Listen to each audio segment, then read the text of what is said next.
The old blue pickup truck bumped along the narrow country road, kicking up dust that swirled in the late afternoon sunlight. Behind the wheel, Tom gripped the steering wheel tightly, his knuckles white with tension. He hadn't driven down this road in nearly 5 years. Not since the day they buried his father. The familiar landscape rolled past his window. Cornfields now ready for harvest. The old Miller farm with its red barn badly in need of a new paint job. The crooked mailbox at the Johnson place that still leaned at the same angle it had when Tom was a boy. Everything looked the same, yet somehow different, as if the world had kept turning while a part of him had remained frozen in time. Tom checked his phone again, though he knew there was barely any signal out here. His wife Lily had sent him off this morning with a tight hug and whispered encouragement. "You need this," she had said, looking into his eyes with a mixture of love and worry. "For yourself.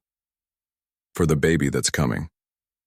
The thought of becoming a father himself in just 3 months sent a wave of complicated feelings washing over Tom. How could he be a good dad when his own relationship with his father had been so full of misunderstandings and silence? That question had haunted him these past 5 years, growing louder in his mind since Lily announced her pregnancy. The truck rounded a bend, and the small town of Pine Creek came into view. Population 3,842 according to the weather-beaten welcome sign, though Tom suspected that number had dropped since he'd left. Main Street looked tired, with a few more empty storefronts than he remembered. The old movie theater was now a craft shop.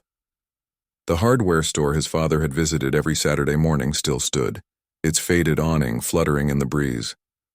Tom slowed as he passed his old high school, memories flooding back unbidden, football games under bright lights. His father sitting stiffly in the bleachers, never cheering loudly like other parents, but always there, week after week. Tom had never understood why his father came to every game yet seemed so distant, until his mother explained years later that his father had been recording every game on an old handheld camera, watching the footage again and again in his workshop when he thought no one was looking. The truck's tires crunched on gravel as Tom pulled into his mother's driveway. The small white house with green shutters looked smaller than he remembered. The flower beds his mother had always tended so carefully were overrun with weeds now. Another stab of guilt hit him. He should have visited more, helped out around the place, called more often than just on holidays and birthdays. His mother appeared on the porch before he could even turn off the engine, as if she'd been watching the road all day.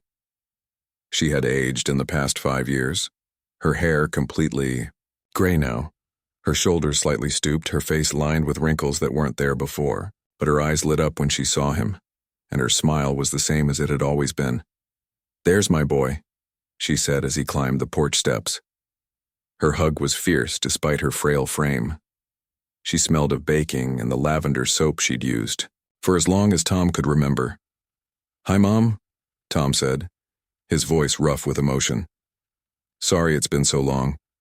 She pulled back to look at him, patting his cheek with a work-worn hand. "You're here now. That's what matters." Inside, the house was just as he remembered. The same faded couch where his father had watched baseball games, the same collection of porcelain birds on the shelf, the same faint smell of coffee and cinnamon. His mother busied herself making tea, waving away his offers of help. "I got your box ready," she said, nodding toward a cardboard box on the dining room table. "Your father's watch is in there, and those old fishing lures you asked about, and I found some photos you might want to see." Tom sat at the table, running his fingers over the box, but not yet ready to open it. "How have you been, really?" he asked. His mother's shoulders lifted in a small shrug. "Oh, getting by. The Thompsons next door check in on me. And your father's. Old friend Ray stops by every week to help with the yard work." She poured hot water into 2 mugs. "The grave is looking rough, though. The storm last month knocked over a lot of the cemetery markers. Ray said your father's stone is starting to sink on one side." There it was. The real reason for his visit, laid out plainly on the table between them like the box of his father's belongings. "I'll head up there tomorrow morning," Tom said. "Fix whatever needs fixing." His mother nodded, sliding a mug of tea across to him. He would have liked that. Tom wasn't so sure about that. His father, John Walker, had been a complicated man, a mechanic by trade who could fix anything with an engine, but couldn't seem to repair the growing distance between himself and his only son. He'd been a man of few words, expressing himself through actions rather than conversation. A nod of approval when Tom brought home good grades. A firm hand on his shoulder when Tom's high school girlfriend broke his heart. A set of new tools wrapped in plain brown paper for his 18th birthday. After dinner, Tom sat on the porch swing, watching darkness settle over the familiar street where he'd learned to ride a bike, where he'd waited for the school bus, where he'd said goodbye when he left for college. His mother had gone to bed early, the day's excitement wearing her out. Tom's phone buzzed with a text from Lily. "How are you doing? Miss you. Baby kicked all day. I think she knows her daddy is doing something important." Tom smiled and typed, "Back guys, I'm okay. It's strange being back, going to the cemetery tomorrow. Miss you both." He slipped the phone back into his pocket and looked up at the night sky, where stars shone brighter than they ever did in the city where he and Lily now lived. His father had taught him the constellations on summer nights just like this, pointing, with calloused fingers, to the patterns of stars. "That's the Big Dipper," he'd said. "Sailors used it to find their way home." Now Tom was trying to find his way too, through the complicated map of grief and regret and unspoken words. He woke early. The next morning, the guest room bed too small for his adult frame. After a quick breakfast with his mother, he loaded a few gardening tools into the truck and headed for Hillside Cemetery.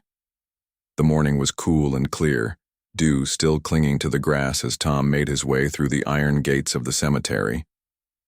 He remembered the day of the funeral, a colder day than this, with gray skies and a bitter wind that matched the coldness in his heart. He'd stood stiffly by the grave, accepting condolences from people whose names he barely remembered, wondering why he felt so empty when others around him were overcome with emotion. Now, 5 years later, he followed the winding path up the gentle slope, past weathered headstones and fresh graves adorned with flowers. His feet remembered the way even as his mind tried to forget. His father's grave was near the top of the hill, under the spreading branches of an old oak tree. The headstone was indeed tilting to one side, just as his mother had said. Weeds had grown up around the base and fallen leaves clustered against the stone. Tom stood there for a long moment, reading the simple inscription, "John Robert Walker, 1955, 2019, beloved husband and father." In the workshop of life, he built what mattered. The epitaph had been Tom's mother's idea. At the time, Tom hadn't understood why she'd chosen those words. Now, standing here with the knowledge that he was about to become a father himself, he wondered if he was finally beginning to understand what they meant. He set down his tools and knelt on the damp grass, beginning the work of clearing away the weeds and fallen leaves. As his hands worked, his mind wandered through memories of his father, teaching him to change a tire in the driveway, silently passing him a handkerchief at his high school graduation, awkwardly trying to give advice when Tom left for college. "Don't even know why I'm here," Tom said aloud, his voice sounding strange in the quiet of the cemetery. 5 years too late to say all the things I should have said when you were alive." A bird called from the branches above, the sound echoing across the peaceful grounds. Tom worked steadily, leveling the ground beneath the tilting headstone, clearing away the overgrowth, placing the small bunch of wildflowers his mother had picked from her garden that morning. He didn't notice how quickly the time passed until shadows began to lengthen across the graves. He sat back on his heels looking at his handiwork. The headstone stood straight now, the area around it neat and cared for. "I wish," Tom began, then stopped. What did he wish? That his father had been different? That he himself had been different? That they'd had more time? The setting sun cast a golden light across the cemetery, turning the weathered stones to amber. In the distance, a car door slammed. Someone else coming to pay respects as the day ended. Tom didn't turn to look. He was lost in thoughts of the past and the future that was coming, a future where he would be the father, where he would have the chance to do better, to say the things that mattered before it was too late. That's when he heard it. A voice, He would have recognized anywhere, even after all these years. Tom's heart stopped for a moment as the familiar voice called out across the cemetery. He turned slowly, almost afraid of what he might see. An old man was making his way between the headstones, his gait uneven but purposeful. The setting sun cast long shadows across the cemetery, making it hard to see his face clearly at first. But Tom would have known that voice anywhere. Ray Wilson, his father's best friend for over 40 years. "I thought that might be you," Ray called, his weathered face breaking into a smile as he drew closer. "My goodness, boy. Standing there like that, you're the spitting image of your dad." Tom stood up, wiping his dirt-covered hands on his jeans. Ray had aged considerably in the 5 years since the funeral. His once tall frame was now slightly stooped, his hair completely white. But his eyes still held that same twinkle of mischief that Tom remembered from childhood fishing trips and backyard barbecues. "Mr. Wilson," Tom said, extending his hand. But Ray ignored it and pulled him into a bear hug instead. "None of that Mr. Wilson business," he said gruffly, patting Tom's back. "I changed your diapers for heaven's sake." Despite himself, Tom laughed. It felt strange to laugh here in this place of death and memories, but somehow right too. Ray stepped back and looked at the freshly tended grave. "You did good work here. Been meaning to come fix it up myself, but these old knees don't cooperate, like they used to." He placed a small stone on top of the headstone, a smooth river rock with a fossil embedded in it. Tom recognized it as the kind his father and Ray used to collect on their fishing trips. "Your mom said you were coming today," Ray continued. "I thought I might find you here." He glanced around the cemetery. "I come most evenings, you know. Been doing it since John passed. Seems only right to keep him company." Tom didn't know what to say to that. The idea of Ray visiting his father's grave nearly every day for 5 years while he himself couldn't bring himself to come even once made the guilt inside him swell. "Don't look so down, son," Ray said, seeming to read his thoughts. "Everyone grieves in their own way. Some of us need to visit, some need to stay away until they're ready." He gestured to a nearby bench overlooking the valley below. "Come sit with an old man for a spell. My feet aren't what they used to be." They sat in silence for a few minutes, watching as the sun sank lower behind the distant mountains, painting the sky in shades of orange and pink. Birds called to each other as they settled in for the night. From here, they could see the whole town laid out below them, the church steeple, the water tower, the winding river that cut through the eastern edge of Pine Creek. "Your dad and I used to come up here sometimes, even before—" Ray gestured vaguely at the cemetery around them. He said it gave him perspective to see the whole town like this. "Makes my problems seem smaller," he used to say. Tom looked out at the view, trying to see it through his father's eyes. "I didn't know that," he said quietly. There was so much he didn't know about his father, so many pieces missing from the puzzle of who John Walker really was. "There's a lot you didn't—" "No," Ray said, his voice gentle but matter-of-fact. "Your father wasn't much for talking about himself."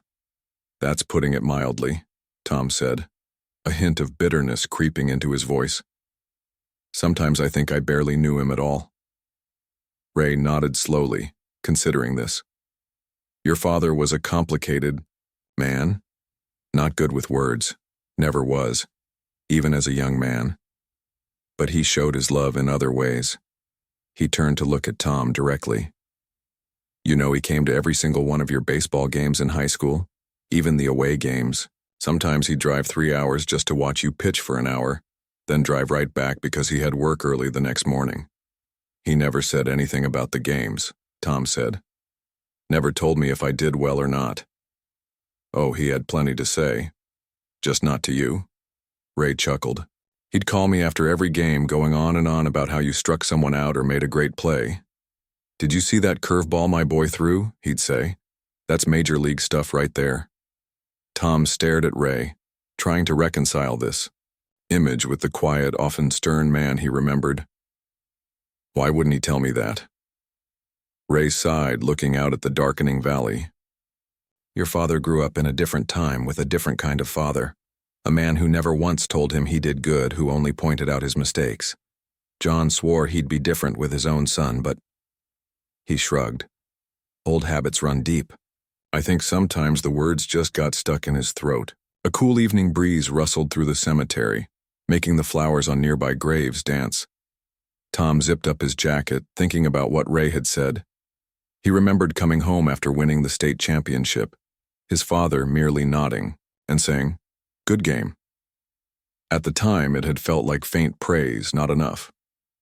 Now he wondered if his father had been bursting with pride, but simply couldn't find the words to express it. "There's something else you should know," Ray said, reaching into his jacket pocket. "Your father kept this with him, always." He pulled out a worn photograph and handed it to Tom. In the fading light, Tom could make out the image, himself at his college graduation, grinning broadly in his cap and gown. The edges of the photo were frayed, as if it had been handled often. He carried that everywhere, Ray said quietly. In his wallet. Showed it to anybody who'd look. "That's my son," he'd say. "First college graduate in our family." Tom's throat tightened as he stared at the photo. He remembered that day clearly. How hot it had been in the auditorium. How uncomfortable in the polyester gown. His father had attended the ceremony, but had seemed awkward at the celebration afterward, standing stiffly in the corner while other parents hugged their children and took dozens of photos. "He was so proud of you," Ray continued. "When you moved to the city and got that engineering job, he kept the newspaper clipping of your company's big project, had it pinned up in his workshop." Tom handed the photo back, his hands not quite steady. "I never knew," he said, his voice barely above a whisper. "Well, now you do," Ray said simply. They sat in silence again, but it was a different kind of silence now, thoughtful rather than heavy. The stars were beginning to appear overhead, pinpricks of light in the darkening sky. "Your mother tells me you're going to be a father soon," Ray said after a while. Tom nodded, a small smile forming despite the lump in his throat. "A little girl, due in December. Your father would have been over the moon about that. He always wanted grandkids." Ray's eyes crinkled at the corners. He'd have built her a dollhouse that would be the envy of the neighborhood, with working lights and everything. The image was so clear in Tom's mind, his father in his workshop meticulously crafting something special for his granddaughter. The same way he'd built Tom a treehouse when he was 10, working evenings and weekends until it was perfect, with a trap door and a rope ladder, and even a small deck where Tom could sit and read comics on summer afternoons. "I found his tools in the garage," Tom said. "They're still in perfect condition." "Of course they are," Ray chuckled.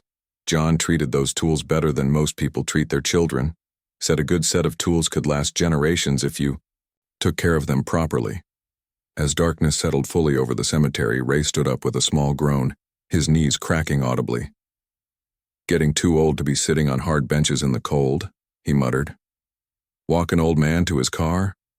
They made their way slowly down the path, past the silent headstones. At the cemetery gate, Ray's old truck was parked next to Tom's. "I've got something for you," Ray said, opening his truck door. "Been keeping it safe until the time was right." He reached into the glove compartment and pulled out a small box.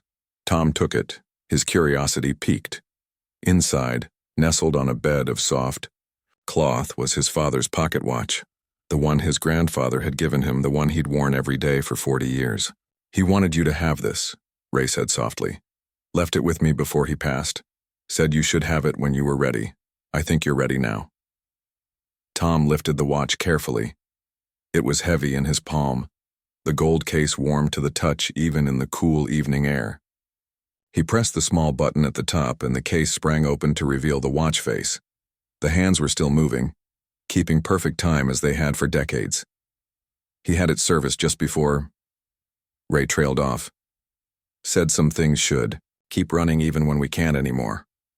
Tom closed the watch case and held it tightly in his fist, feeling the gentle tick-tick-tick against his palm like a heartbeat. "Thank you," he said, the words wholly inadequate for what he was feeling. Ray nodded, understanding in his eyes. "Come by the house tomorrow if you have time. I've got some more of your dad's things and some stories you might want to hear. He climbed into his truck with some difficulty. Stories about your dad that might help you when you're figuring out this father business yourself. As Ray's taillights disappeared down the road, Tom stood alone in the gathering darkness, the pocket watch warm in his hand, his father's grave a silhouette on the hill behind him. For the first time in 5 years, the weight of unresolved grief felt a little lighter, as if something stuck inside him had finally begun to shift and move. He looked up at the stars his father had taught him to name, and for a brief moment, he could almost feel his father standing beside him, pointing upward with work-roughened hands. "That's the North Star," his father's voice seemed to whisper in his memory. "No matter how lost you get, it'll always help you find your way home." The next morning dawned clear and bright, sunlight streaming through the faded curtains of Tom's childhood bedroom. He lay still for a moment, his father's pocket watch on the nightstand beside him. He had fallen asleep with it in his hand, the steady ticking a comforting rhythm in the quiet house. He picked it up now, turning it over to read the inscription on the back that he hadn't noticed the night before. "Time passes, love remains." The words, simple as they were, made his throat tight with emotion. Downstairs he could hear his mother, moving around the kitchen, the familiar sounds of breakfast being prepared. The smell of coffee and bacon drifted up the stairs, so familiar it was like stepping back in time. For a moment Tom half expected to hear his father's heavy footsteps, the sound of the morning newspaper being opened at the kitchen table. When he came downstairs, his mother was at the stove, her back to him. "Morning, Mom," he said, pouring himself a cup of coffee from the pot. She turned, a smile warming her tired face. "You were out late. I was starting to worry." "I ran into Ray at the cemetery," Tom said, sitting at the old wooden table where he'd eaten thousands of meals growing up. "He gave me Dad's pocket watch." His mother's eyes softened at the sight of the watch in his hand. "I wondered where that had gone. Your father never went a day without it." She placed a plate of eggs and bacon in front of him. "Ray's a good man. The best friend your father ever had." Tom ate slowly, savoring the home-cooked meal. "Ray invited me over to his place today. Said he has some things of Dad's and some stories." His mother nodded, sitting across from him with her own coffee. "That would be good for you, I think." She hesitated, then added, "There's something I want to show you first, though." After breakfast, she led him to the small room at the back of the house that had been his father's home office. It was largely unchanged, the same wooden desk, the filing cabinet in the corner, shelves lined with repair manuals and a few dog-eared paperback westerns. "I haven't changed anything," his mother said a little apologetically. "Couldn't bring myself to." She went to the desk and opened the bottom drawer, pulling out a leather-bound book. "I found this after he passed. Never knew he kept it," she handed the book to Tom. It was a journal, the cover worn smooth from handling. Tom looked at his mother questioningly. "He started it the day we found out I was pregnant with you," she explained, her voice soft with memory. "Read it. I'll give you some privacy." When she had gone, closing the door quietly behind her, Tom sat in his father's chair and opened the journal with careful hands.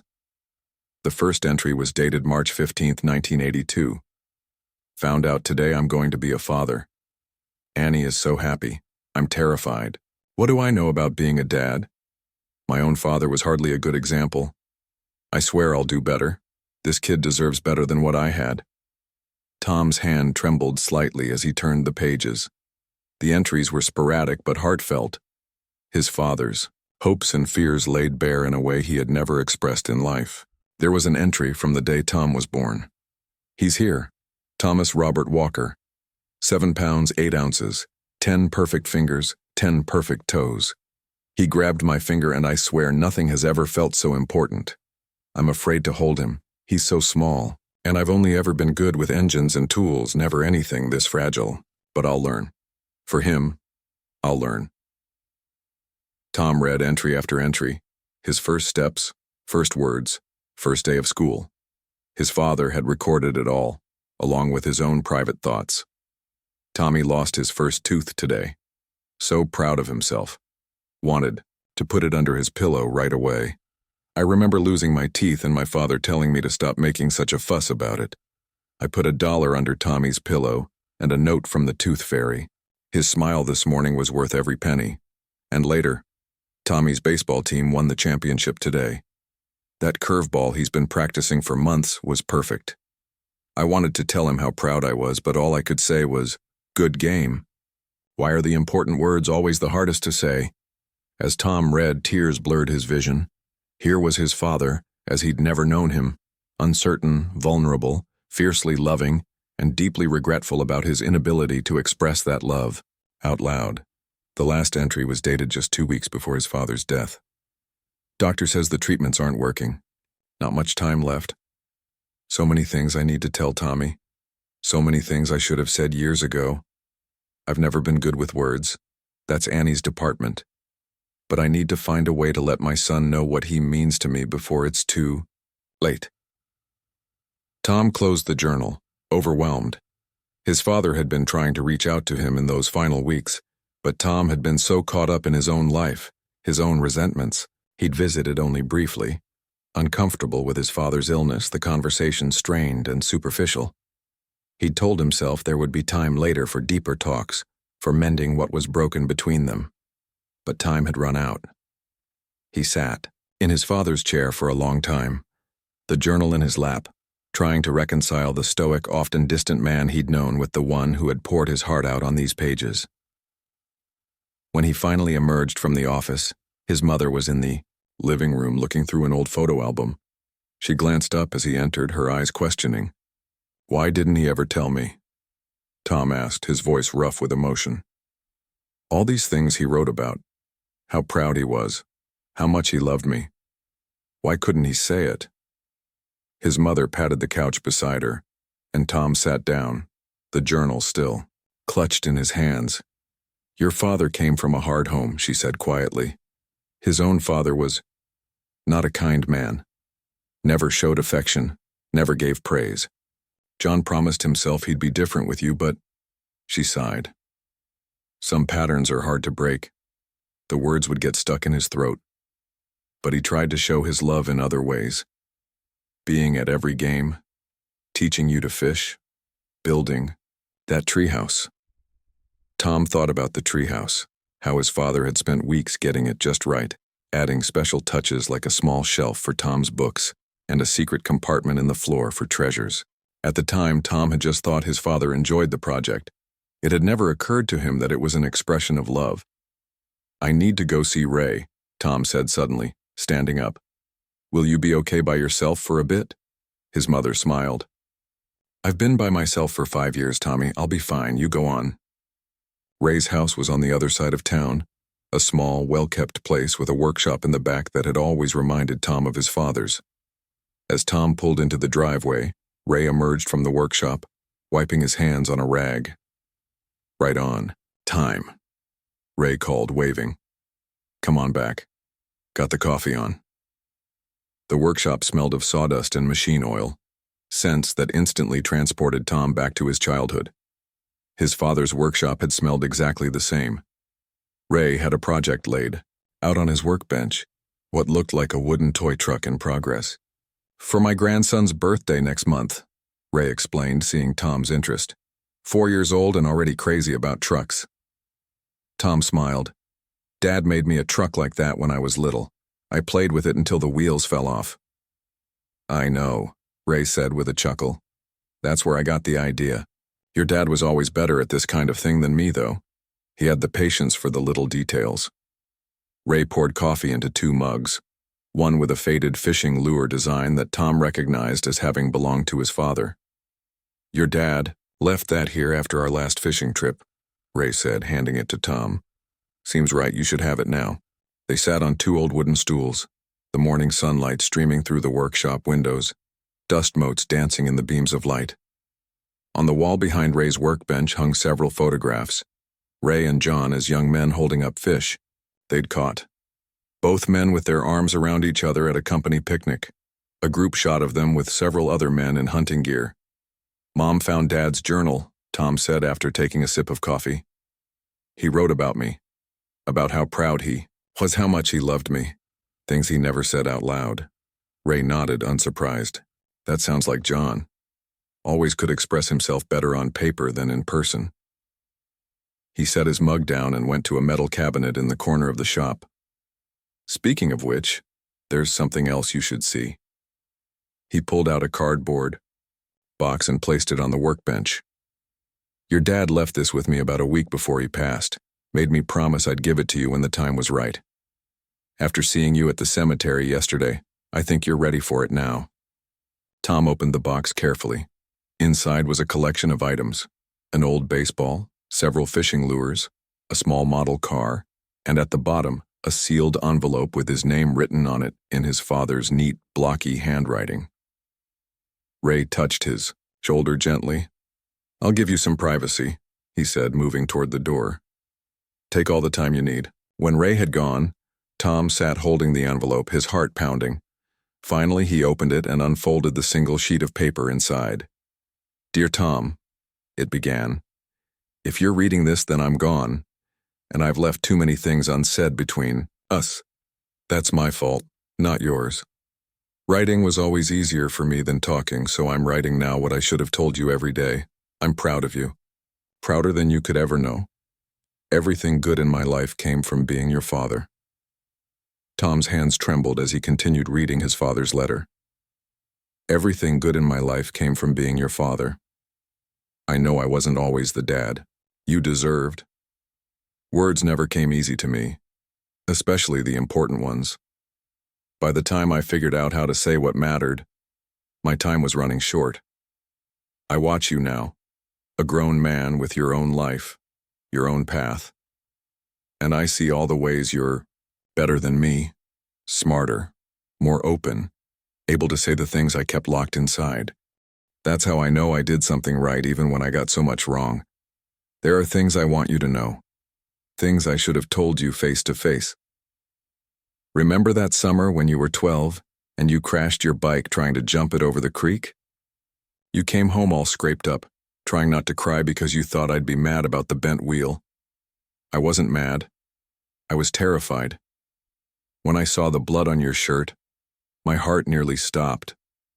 Every time you got hurt, it felt like I was failing at the one job that mattered most, keeping you safe. I fixed your bike that night after you went to bed. Not because I was angry, but because I wanted you to know that broken things can be repaired. Sometimes they even work better afterward. When you left for college, I told your mother it was good you were getting out of this small town, seeing more of the world than I ever had.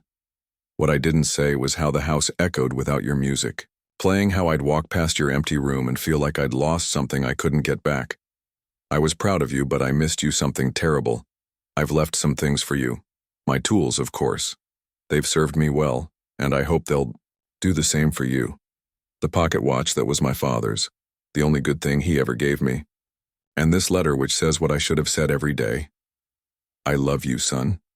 More than I ever found the words for. Live well. Be happy. And when the time comes, tell your own children what took me too long to learn how to say. Dad. Tom sat motionless, the letter clutched in his hands, tears streaming down his face. He made no attempt to wipe them away. All these years, he'd carried a weight of disappointment, believing his father had never really understood him or cared about the things that mattered to him. Now in black and white was proof of how wrong he'd been. He was still sitting there when Ray knocked softly on the workshop door. You okay in there, son? Tom looked up, quickly wiping his eyes with the back of his hand. Yeah, he said, his voice hoarse. I'm okay. Ray came in carrying a fresh pot of coffee. He refilled Tom's mug without comment, giving him time to compose himself. Your dad worked on that letter for weeks, he said finally. Wrote draft after draft, wanted to get it just right. Tom carefully folded the letter and put it back in its envelope. I had no idea he felt this way, he said quietly. All this time, I thought that he didn't care? Ray shook his head. John cared so much it nearly choked him sometimes. He just didn't know how to show it. Ray sat down across from Tom, his weathered hands wrapped around his coffee mug. There's more, you Should know about your father. Things he did that he never wanted credit for. He nodded toward the wall of photos. See that picture there? The one with the fishing boat? Tom looked at the photograph Ray was pointing to. His father and Ray stood on a dock, next to a small fishing boat, both grinning widely. That was Pete Henderson's boat, Ray explained. Pete lost his job when the factory closed down, was about to lose his house too. Your dad bought that boat from him for twice what it was worth, said he'd always wanted one. Never used it more than a handful of times, but it gave Pete enough to keep his house until he found new work. Tom stared at the photo, seeing it with new eyes. Dad never mentioned that. Of course he didn't. Ray chuckled. That wasn't his way. He took a sip of his coffee. Did you know your dad paid for Billy Chen's college tuition? Tom's eyebrows shot up in surprise. Mr. Chen from the grocery store, his son? Ray nodded. After Billy's mom died, Mr. Chen was struggling to keep the store going. No way he could afford college for Billy, smart as the boy was. Your dad set up a quiet scholarship through his company, paid for all 4 years. I had no idea, Tom said, trying to reconcile this information with the father he thought he knew. Most people didn't. Your father didn't do good deeds for the recognition. Ray stood and went to a filing cabinet in the corner of the workshop. I've kept some things, newspaper clippings, photos. Thought you might want them someday. He handed Tom a folder filled with yellowed newspaper clippings and faded photographs. Tom leafed through them slowly. There was a small article about his high school baseball team winning the state championship, with his name highlighted. A program from his college graduation ceremony. A newspaper feature about the engineering firm where he worked, with a photo of Tom standing in front of a project he'd designed. He kept all these? And then some, Ray confirmed. He had a whole box under his workbench. Anything that had your name in it, he saved. Tom continued looking through the folder. Near the bottom was a photograph he'd never seen before. Himself as a toddler, fast asleep on his father's chest. His father was looking down at him with an expression of such pure love it made Tom's throat tighten. Your mom took that, Ray said softly. John kept it in his wallet for years until it got so worn he was afraid it would fall apart. Then he framed it and kept it in his workshop. Tom studied the photo, trying to memorize every detail. I wish I'd known him better, he said quietly. Really known him, not just the parts he showed the world. You're getting to know him now, Ray pointed out. Sometimes we understand people better when we step back and see the whole picture, not just our part of it. They spent the next hour looking through more of John Walker's belongings that Ray had kept safe. His favorite fishing rod, a collection of arrowheads they'd found together on hunting trips, a well-worn copy of The Old Man and the Sea with notes in the margins. Your dad read that book at least once a year, Ray said. Said, it reminded him that a man's worth isn't measured by his success, but by how he faces his struggles. As morning turned to afternoon, Ray shared more stories. Camping trips where John had gotten them hopelessly lost but managed to turn it into an adventure. The time they'd helped rebuild the town's playground after a storm. How John had taught Ray's son to drive when Ray's nerves couldn't handle it. He was the best friend I ever had, Ray said finally, his voice gruff with emotion. Stood by me when my wife left. Helped me raise my boy. Never asked for anything in return. Tom nodded, understanding more with each story how his father had expressed his love not through words but through unwavering loyalty and quiet acts of kindness. There's one more thing, Ray said, reaching under the workbench. He pulled out a dusty wooden box about the size of a shoebox. Your dad made this the summer before he got sick. Said it was for his future grandchild. Tom took the box carefully. It was beautifully crafted of polished cherry wood, with intricate carvings along the edges, stars, moons, and tiny animals. His father's craftsmanship had always been exceptional, but this was something special. Tom ran his fingers over the smooth surface, marveling at the detail. Open it, Ray encouraged. Tom lifted the lid. Inside, nestled in soft blue fabric, was a wooden mobile for a baby's crib, delicate carved animals hanging from slender branches, perfectly balanced. He said he wanted his grandchild to have something from him, Ray explained. even if he couldn't be there himself. Tom lifted the mobile carefully. Each animal was carved with incredible detail: a rabbit with alert ears, a fox with a bushy tail, an owl with feathers so finely carved they almost looked real. It must have taken weeks of painstaking work. He didn't know if you'd ever have kids, Ray continued, but he wanted to be ready just in case. When he got the diagnosis, he worked on this whenever he had the strength. Finished it just a couple weeks before the end. Tom carefully replaced the mobile in its box. "My daughter will love this," he said, his voice thick with emotion. "Your father would be over the moon about a granddaughter," Ray said, smiling. He'd have spoiled her rotten.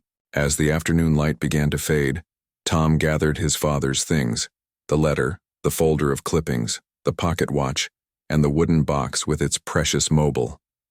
Each item was a piece of the puzzle, helping him see the complete picture of who his father had been. "I should get back to Mom," he said finally, "but thank you for this, for all of it." Ray walked him to the door. "John would be proud of the man you've become," he said, clapping Tom on the shoulder, "and even prouder of the father you're going to be." As Tom drove back through the quiet streets of his hometown, the box of treasures on the seat beside him, he felt something shift inside him, a letting go of old resentments, a healing of old wounds. His father had loved him, in his own quiet way. And now, with his own child on the way, Tom had a chance to carry forward the best parts of that love, while finding his own voice to express what his father never could. He thought about the mobile, crafted with such care for a grandchild his father would never meet, and realized that love didn't end with death. It continued, passed down through generations like an inheritance more valuable than any material possession. Tomorrow, he would visit his father's grave one more time before heading home. But this time, he would go not with regret and guilt, but with understanding and gratitude for the man who had shaped him in ways he was only beginning to recognize. Dawn was just breaking over the hills when Tom woke on his final day in town. He lay still for a moment, watching the soft pink light filter through the curtains of his childhood bedroom. In the quiet morning, he could almost believe that no time had passed, that he was still that young boy with his whole life ahead of him, his father downstairs making coffee and reading the morning paper. But the weight of his father's pocket watch on the nightstand brought him back to reality. Today he would say goodbye to his mother, to his hometown, and in a way, to the ghost of his father that he'd carried with him these past 5 years. Not a final goodbye, but one that felt different than before. After a quiet breakfast with his mother, Tom loaded his bags into the truck. His flight back home wasn't until evening, leaving him plenty of time for one last visit to the cemetery. "You'll come back soon?" his mother asked, standing on the porch as he prepared to leave. "Before the baby comes?" "We both will," Tom promised, hugging her tightly. "Lily wants to help get the nursery set up here too. A place for the baby when we visit." His mother's eyes brightened at this. "I'd like that," she said softly. "This old house needs a child's laughter again." Tom looked up at the house where he'd grown up, seeing it now through new eyes, not just as the place he'd been eager to leave behind, but as part of his history, part of the legacy he would pass on to his daughter. "I'm going to stop by the cemetery before I head to the airport," he told his mother. "I have some things to say to Dad." She nodded, understanding in her eyes. "He's always listening, Tommy. He always was." The morning was cool and clear as Tom drove up the winding road to Hillside Cemetery. The trees were just beginning to turn, hints of gold and red among the green. Fall had always been his father's favorite season. Hunting season, football season, the time when the old maple in their backyard put on what his dad called nature's best fireworks show. He parked in the same spot as before and made his way up the familiar path. This time he carried a small canvas bag containing a few special items. His father's grave looked different to him now, not a symbol of loss and regret, but a connection to a man he was only now beginning to truly understand. Tom sat down on the grass beside the headstone, taking a moment to appreciate the peaceful surroundings. Birds called to each other in the trees, and a gentle breeze stirred the leaves. In the valley below, the town was coming to life, traffic moving along Main Street, smoke rising from chimneys in the cool morning air. "Hey, Dad," Tom said finally, his voice quiet but steady. "It's been a while." He took the pocket watch from his jacket and held it in his palm, feeling its comfortable weight, listening to its steady ticking. "I got your letter," he continued. "And Ray showed me all the things you kept, the newspaper clippings, the photos. Mom found your journal." He paused, gathering his thoughts. "I wish I'd known. I wish we'd had the chance to talk about all of this before. But I guess that's how life works sometimes. We don't always get the perfect timing we hope for." From his bag, Tom took out a small framed photograph, the ultrasound picture of his daughter taken just 2 weeks ago. He propped it against the headstone. "That's your granddaughter," he said, his voice catching slightly. "She's due in December. We're naming her Grace Ann, after Mom." He smiled.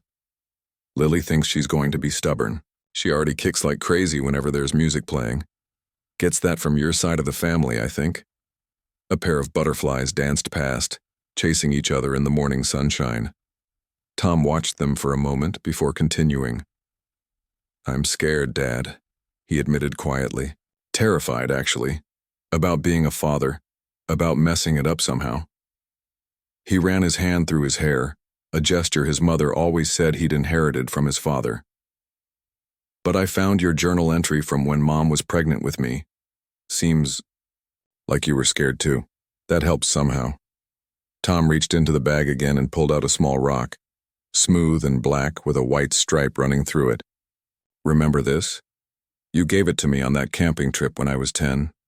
Said it was a lucky stone that would help me be brave." He smiled at the memory. "I kept it all these years. Had it on my desk through college exams, job interviews, even had it in my pocket when I proposed to Lily." He placed the stone carefully at the base of the headstone. "I thought you should have it back for keeping. I've got a new lucky charm now." He patted his pocket where the watch sat. "And I'll find something special to give Grace when she's old enough. Keep the tradition going." A comfortable silence fell, broken only by the sounds of nature around him. Tom took out his father's letter and read it again, the words already becoming familiar like an old friend's voice. "I understand now, Dad," he said when he'd finished reading. "Why it was hard for you to say the things you felt. Your own father never showed you how." He folded the letter carefully and put it back in his pocket. "But you did better than him. So much better. And I'm going to try to do better too. I'm going to tell Grace I love her every day. I'm going to show her too, the way you showed me, by being there, by building things with my hands, by doing instead of just saying." Tom thought about all the stories Ray had shared. His father's quiet generosity, his loyalty, his way of showing love through actions rather than words. He thought about the wooden mobile, crafted with such care for a grandchild his father would never meet. "I'm going to tell her about you," Tom promised. "About how you could fix anything that was broken.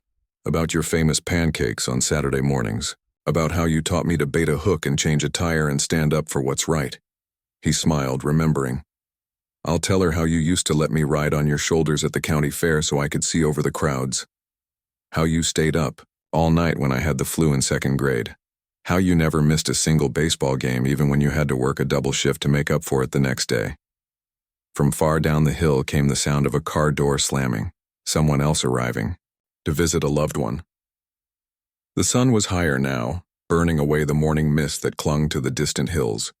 "I forgive you, Dad," Tom said softly, "for not being perfect, for not saying the words I needed to hear. And I hope you can forgive me, too, for not seeing what was right in front of me, for not understanding until now." He took a deep breath, feeling something tight in his chest begin to loosen. A knot of resentment and misunderstanding that had been there so long he'd stopped noticing its weight. "Ray told me something yesterday that stuck with me. He said you once told him that everyone has their own language of love. Some people use words, some use touch, some use gifts or time or help. Your language was doing, building things, fixing things, being there when it mattered."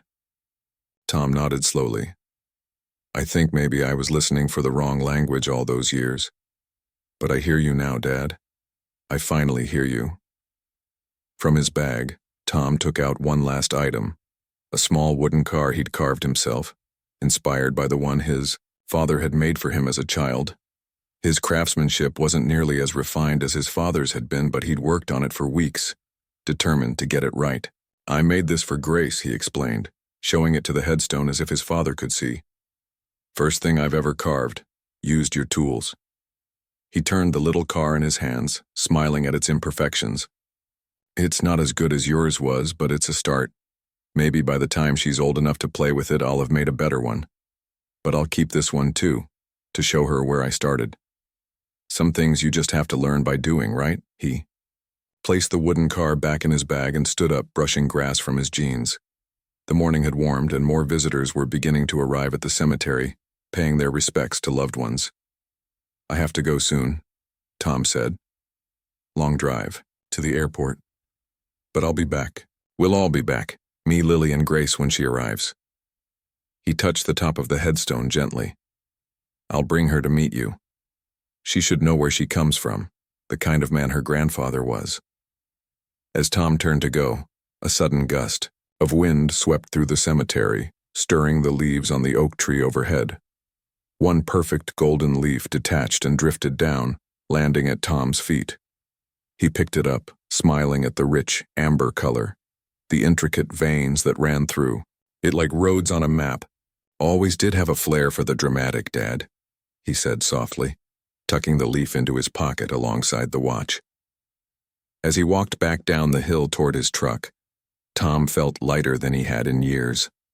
The weight of unresolved grief and misunderstanding had lifted, replaced by something new, not quite peace, but a beginning. A chance to carry forward the best of what his father had given him, while finding his own way to be the father his daughter would need. The pocket watch ticked steadily in his pocket, marking each moment as it passed. Time moves forward, always forward, but love remains. In memories shared, in stories told, in traditions passed down, in objects crafted by caring hands, in all the ways we find to say the important things, whether with words or without them. In the car, Tom took one last look at the cemetery on the hill, the old oak tree standing guard over his father's resting place. "Goodbye for now, Dad," he whispered. Then he started the engine and turned toward home, toward the future, his father's watch keeping time against his heart.